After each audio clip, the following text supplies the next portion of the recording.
आणि जेव्हा चर्चा झाली काय होतंय तर तेव्हा त्यांनी आम्हाला सांगितलं की अशोक चव्हाण काँग्रेसची वंचितसोबत युती होऊ देणार नाही.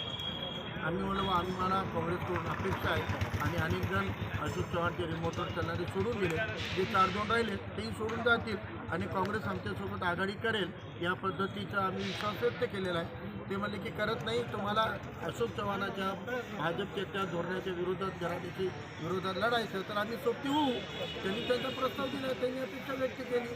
आता काँग्रेस जर सोबत येत नसेल तर ज्या पद्धतीनं नांदेडमध्ये तुम्ही बघितलं भाजपावाल्यांनी मजपा काढली, म्हणजे भाजपाची मजपा म्हणजे काय तर मराठवाडा जनहित पार्टी कुठली आली बा पार्टी आहे? अशोक चव्हाणाच्या घरामध्ये बनलेली पार्टी आहे. म्हणजे जे मुसलमानांचे बौद्धांचे आणि सेक्युलर ओबीसी आणि हिंदूंचे मतदान भाजपच्या कवडाला RSSच्या तिघांना भेटत नाही ते मतदान चोरून घ्यायचं. खरे वोट चोर तर हेच आहेत, खरे वोट चोर तर हेच आहेत. अशोक चव्हाण वोट चोरलेत मजपाच्या नावानं आणि निवडून आल्यावर मजपा भाजपाला पाठिंबा देईल. या नगरपालिकेच्या निवडणुकीमध्ये सोबत्याच्या सहकार्याने हरवण्याचं काम अशोक चव्हाणांनी केलेलं आहे. अशा वेळेला अशोक चव्हाणाच्या धोरणाच्या विरोधात वंचित बहुजन आघाडी ताकदीनं लढणार. हमारा हथियार क्या होना चाहिए, ये हम नहीं, हमारा दुश्मन तय करेगा. वो हाथ से आएगा हम हाथ से जाएंगे, वो लात से आएगा तो हम लात से जाएंगे. जो तरीका हमारा विरोधक अपनाएगा उसको, उसकी रणनीति को, उसके षड्यंत्र को मिटाने के लिए हम उसी प्रकार का षड्यंत्र को तोड़ने का ठोस जवाब भी हमको देना पड़ेगा. सर देगलूर नाक्यामध्ये काही काँग्रेसचे पदाधिकारी एमआयमध्ये प्रवेश केले, त्यांनी उपमहापौर पद दिला काँग्रेसने, ते एमआयमध्ये प्रवेश केले, त्याच्यावर तुम्हाला काय म्हणलं? बघा ते असद अविसीच्या पक्षात गेले काय आणि राहुल गांधीच्या पक्षात राहिले काय, ते सगळे जणांच्या गळ्यामध्ये मंगळसूत्र अशोक चव्हाणाचं आहे. म्हणजे त्यांच्या मंगळसूत्र अशोक चव्हाणाचं संसार कोणासोबतही चालते.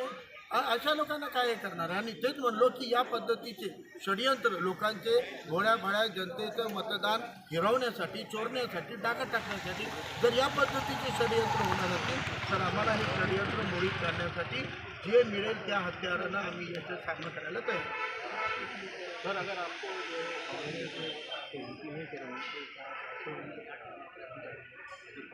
कांग्रेस में बहुत सारे लोग हैं जो चाहते हैं कि सेक्युलर वोटिंग होनी चाहिए, सेक्युलर मतदारों को मिलना चाहिए और सेक्युलर विचारधारा नागरिक की बचनी चाहिए. हमको उन लोगों की हम इज्जत करते हैं, इसलिए हम उन लोगों से चर्चा करते हैं. हमारे साथ बैठकर जिले के प्रमुख के तौर पे खासदार अगर बोल रहे हैं कि यूटी हुई और सब सम्मान हो रहा है तो 300 में के 35 जगह नहीं दे रहे, तो कौन नहीं देने दे रहे? जो अशोक चौहान के रिमोट पे चल रहे वो देने नहीं दे रहे. अब ये यूटी भी होने देंगे कि नहीं होने देंगे? अगर ये यूटी होती है और ये युति टिकाने की गारंटी कांग्रेस देती है और वैसा लिखित प्रस्ताव सीटों का अगर हमारे को देती है तो हम यकीनन हम करने के लिए उत्सुक हैं. हम इंतजार कर रहे हैं उनके जवाब का और अगर वो साथ में आते हैं हम बहुत ताकत से उनको साथ में लेकर लड़ेंगे. बाला साहब ने कहा है बीजेपी और RSS राजनीतिक पार्टियों को, विरोधियों को ख़त्म करना चाहती है.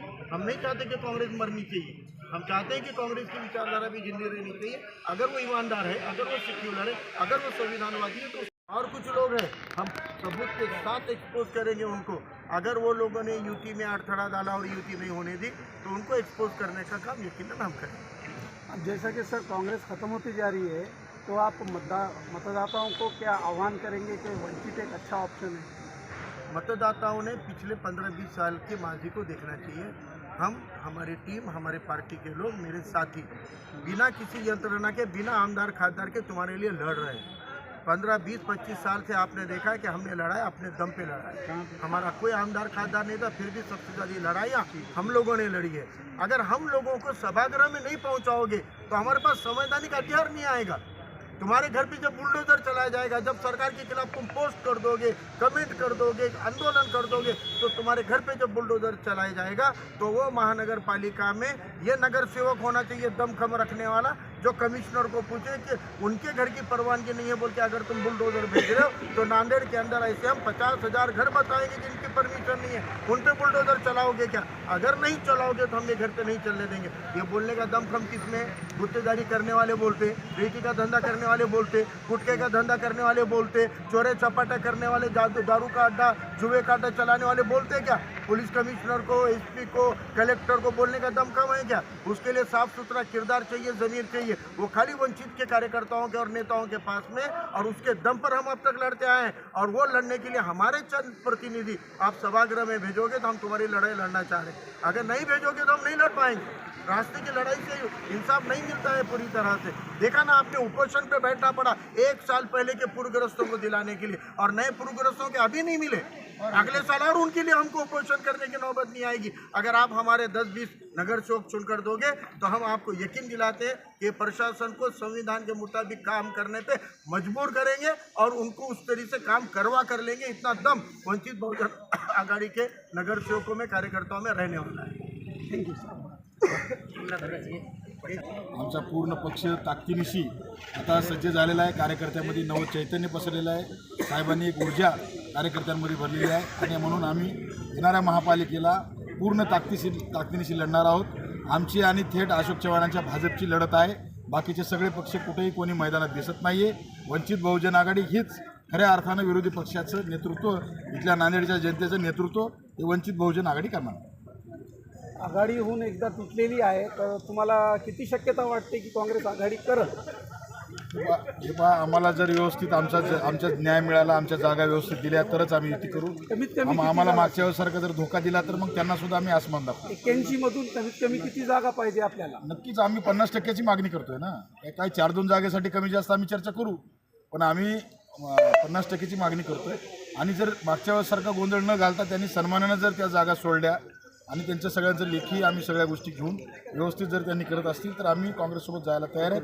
नाही तर आम्ही भाजपसोबत लढणारच आहेत. आता राहिले काय काँग्रेसमध्ये? सगळा मुस्लिम समाजानं पण काँग्रेस सोडली. आज त्यांच्याकडे मराठा समाज नाही, ओबीसी नाही. आता राहिले कोण काँग्रेसमध्ये? त्याच्यामुळे आता काँग्रेसनं उगा आता लई स्वतःला आडेवेडे घेऊ नये.